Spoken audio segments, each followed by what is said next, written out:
Welcome to Breakout EDU's Spook-tacular Puzzle Design Adventure. We are your hosts. I am Patti Harju, one of the directors of games for Breakout EDU. And I'm Ann Brucker, the other director of games at Breakout EDU. So we are going to have some fun templates for you that will be available in the Help Center or at the end of the webinar. But all you really need today as you dive deeper into the idea of game design is a piece of paper and a pencil. Believe it or not, we design many of our puzzles the same way by first sketching them out on paper. So we'll give you a minute or two to get that together. While you do that, let's look at our agenda for today. We know there's a lot to fit in, and we'll do our very best to get to all the things you wonder about creating Breakout EDU puzzles, but let's begin. And then we will begin with the sample puzzle. So we're going to have a Witty Warm-Up. Witty's going to help us warm our brains up with a puzzle. And then we're going to dive into word puzzles, logic puzzles, and then we'll end with some creation on the platform and Adobe Express Magic. So let's warm up with a little help from Witty. Witty is thinking of a 7-letter word. What do you notice?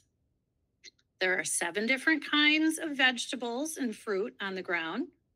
There are descriptions on the bulletin board. Each of the descriptions on the billboard or bulletin board begins with a capital letter. Did you notice that each description refers to one of the items across the bottom? Yeah, we have huge pumpkins, exotic kiwi, aromatic onions, leafy lettuce, tasty peppers, hearty corn, and yummy watermelon. Clever. And first letters go to each of the fruit or vegetables, and they describe and spell the word healthy. When you create your puzzles, keep in mind that you want them to be challenging, but not frustrating. You want them to be fun and a little bit tricky. Your puzzle also has a few critical parts, including the lock itself, the combination, and the clues your players will use to determine the order for the combination. So word puzzles are fun as there are an infinite number of words to use, and there are many different ways to design a fun word puzzle. Let's take a step-by-step look at how this puzzle that we just solved was designed. So we take it apart and start with a blank page. We wanted to spell healthy, and we wanted to use vegetables. And we didn't want to try and find a vegetable that began with each letter of healthy. That would be a little difficult. So we wrote descriptions. We want to write descriptions and use the letters of those words. So we mix up the letters so they're not in order and stack them on top of each other. Now we add our descriptions that mention the vegetables and fruits. The puzzle is now done, but it's not very interesting. So the next step is to add some details. Adding a background is a great way to give it more color. And since my letters seem to be floating in the air, we need to add that billboard or sign. And then we're going to add one more thing to make sure players know to look at the first letter. We're going to add something to the top of our billboard. Best produce in the area, the best first start to your day.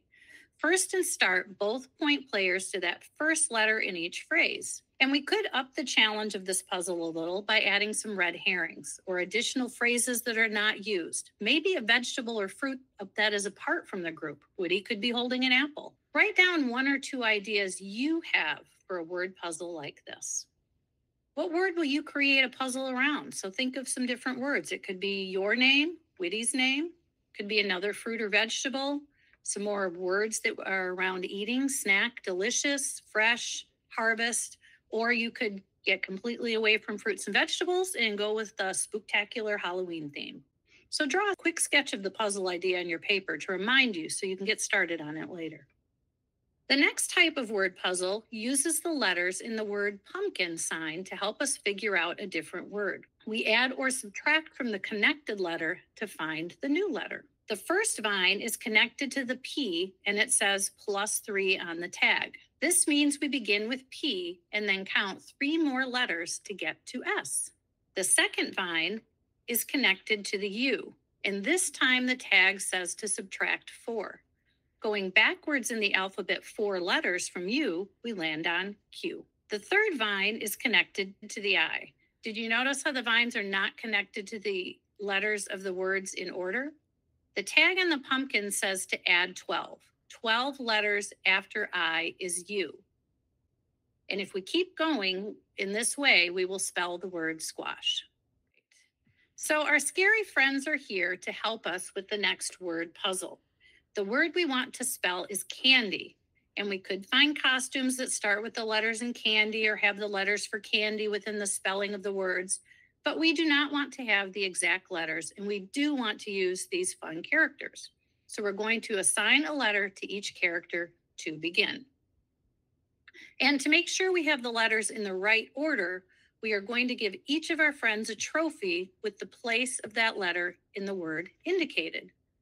So the C is first, so the werewolf has the first place trophy. And A is the second word in candy, so the ghost has the second place trophy, and so on. Now, werewolf does not have a C within the spelling of the word, so we need to give players more information to help them identify the letter we want the players to come up with. We are going to use the letter of the trophy place and then add or subtract to get the letter we want. The first letter in werewolf is W, and we need to get to C, so W plus 6 will land on C. And so we are going to add that plus 6 to the trophy. And now we go over to our ghost, and we're going to use the second letter in ghost, the H, and we want to get to the A in candy. So H minus 7 brings us to A. And we put that minus 7 on the trophy. And you only need to add one more letter to M to get to N. And then we do the same thing with the D and with the Y. And now that we have all of our information there, we're going to put our puzzle together. If classrooms have the cipher wheel from the Breakout EDU kit, they could use that to help them figure out the letters, couldn't they? They could. They absolutely could. That would be a great way to use that tool. Yep, and you see we just added a little background and our puzzle is done. Cute. Now, not all word puzzles have a word as a combination. This time we have a word puzzle, but we are going to use directions for the combination. So when players look closely, they will see this A1 and cider on the cup. We have given our players the word. We want them to spell cider.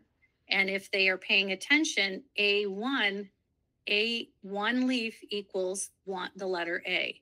So we want them to spell it using the leaves. So we need 3 leaves for the letter C, and then 9 leaves for the letter I, and then 4 leaves for D, 5 leaves for E, and then finally we have those 18 leaves to get to the letter R. Very clever.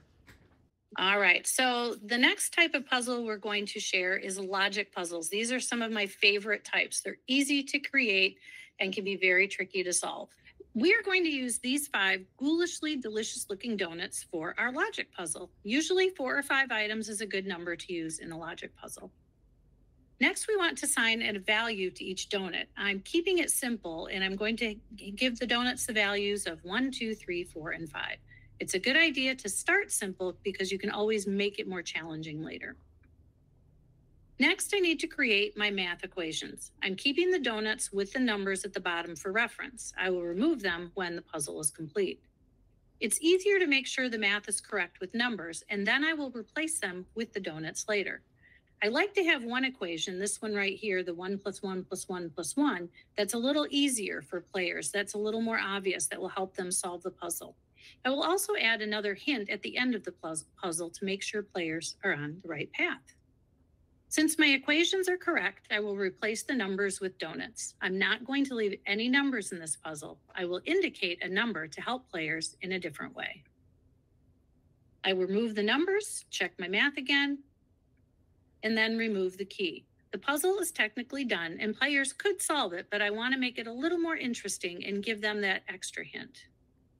So I named my donut shop and I added the sign letting players know that all donuts are $5 or less. This will let them know that the donuts are priced less than $5. I do still need to include one more piece of information. Players need to know the order to use the numbers for the combination. So I have added a box of donuts, and players will find the value of each donut in the order they are placed in the box from left to right. 2, 1, 3, 5, and 4. The puzzle is done, but I still will double check my math and make sure that everything is correct. It's also a good idea to ask a friend to check your puzzle. Again, mistakes happen, so always double check. All right, one more logic puzzle. This logic puzzle is one that does not use numbers. It simply uses, well, logic. We have a wizard, a mummy, a very cute and scary ghost, a pirate, and Frankenstein's monster. We will call him Frankie in this situation. They like to trick or treat in a particular order, and to create our puzzle, we will write statements that give clues to the order, and players will need to put our spooky friends in the right order to solve the puzzle. To begin, we need to pick the order for the combination. Let's go with ghost, mummy, wizard, pirate, and Frankie. So now that we have them in the order, and then they're in the order for our use, we will mix them up before our puzzle is done. Now we need to write our statements. We want to make sure to give some direction, but not too much. We want the puzzle to be challenging, but not frustrating and not impossible. So the first statement we're going to add is that wizard is always after ghost, and wizard is always after ghost. Frankie is never first and always after wizard. See, Frankie is at the end. He's never right after wizard, and he's not first. And so we also have another one. Mummy is next to ghost and wizard. That should tell people that he's between them, because you can't be next to two unless you're in between them. And the last clue is pirate is not near mummy or ghost. All right, let's remove our friends and see if this is enough information. And again, always a good idea to test your puzzle. So wizard is always after ghost, okay? And then we want Frankie is never first and always after wizard, so he would go there. Mummy is next to ghost and wizard, so we know he has to go in between. And pirate is not near mummy or ghost. Now, we know that this is not the correct order. And so this means we probably need to adjust, because we really need pirate to come before and we wanted Frankie to go last. So we will adjust our other clue. And if we say Frankie is never first and always after pirate, then we will be able to put them all in the correct order. So have someone else check your work, look and see if you're given the right information. And so now that we have them in the right order, we need to figure out what kind of combination we want this to be. So we are going to mix up the order, and we are going to make this a shape lock. And so each of our trick-or-treaters either have a shape in their hand, or you can see the mummy and Frankie's monster have a shape below them. We could have made this a color lock, and they are each holding a different trick-or-treat bag. A lot of times I don't know what kind of lock I'm creating until I'm done, especially with logic. So always leave yourself open to different possibilities. We could have made this a direction lock and could have traveled from one trick-or-treater to the next. And then, we want to finish it up. They go trick-or-treating at night. That's the perfect time. And there we go. So we have talked about some word puzzles. So think about the 4 types of word puzzles we showed, and think about some that you can create for yourself. And then we've shared a couple examples of logic puzzles, both that you should be able to sketch out. Now that you have thought about all those puzzles, it's time to turn it over to Ann. So I'm very excited to share Adobe Express and how to use this tool, which is a really very powerful graphic design tool, to create puzzles similar to what Patti did, but a little bit different. First of all, I want to show you that when you're signed into your account, it's really easy to create a new game. If you've never tried it, I highly recommend it. All you have to do is click on that Create a Game from the Game Design Studio section down in that bottom right corner. And from there, you can click on Create New Game from that Created column. This is where you can continue to work through your game as you make edits or change the title or whatever you want to do. So once you've started a game, like I just called mine Puzzle-tober, I'll always be able to access it from that created column until I submit it to my teacher to have it reviewed and then shared with my class if he or she decides to do that.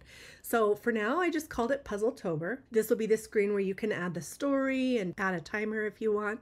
But the real meat of it is the locks themselves. So you see at the top where it says add a lock. I've already created one lock, which I'm not going to show yet.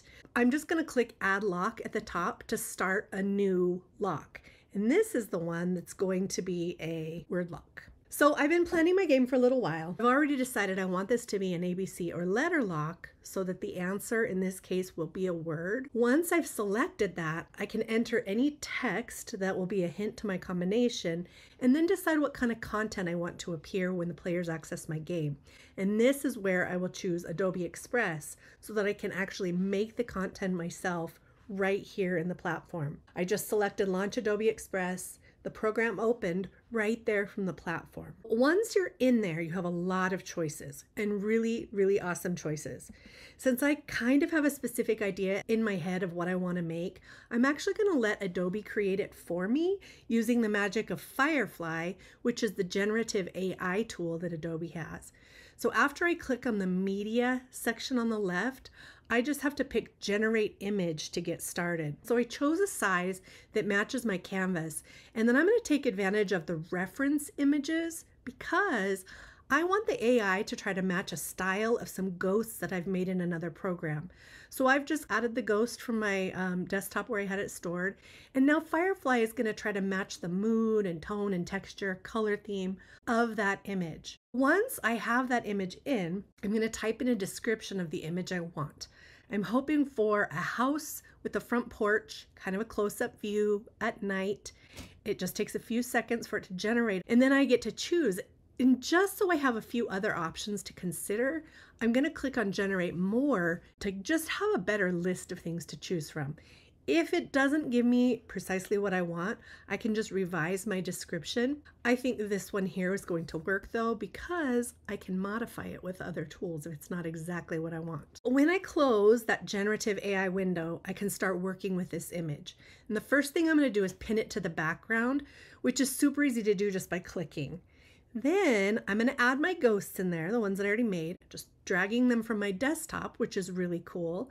So if you already have something made, use it. Now I'm going to layer in a creepy old tree without leaves. And I love the look of this one, but see how it's too bright? I'm just going to click on the effects option over there and choose the darken option to make it fit the scene a little better. Now notice how it's layered in front of my ghosts, which are in front of the house. That's going to become important in just a second here. Before I go on though, now that I'm looking at more closely at this AI image, I see some funky things that are happening that I want to fix. See how the house gets kind of squeezed in on the sides? I could just pretend that's part of the creepy house part for Halloween, but instead I'm going to detach it from the background. I'm going to size it up, and then I'm going to use the erase tool with the quick selection as the brush, so I can just click on the weird part to get rid of it. I'm going to go ahead and erase the windows too because I'm going to do something different with those. And by doing that now I've almost made like windows within the image. So to fix that, I've grabbed a rectangle from the shapes elements and I'm going to drag it to the bottom layer, so behind the house, using that list on the right. And then I can use that color pick eyedropper to match it to the house. I really like to use those AI generated images knowing that I can customize them for myself. Next, I'm going to build some windows that kind of match the shape of those original ones because I liked how they look.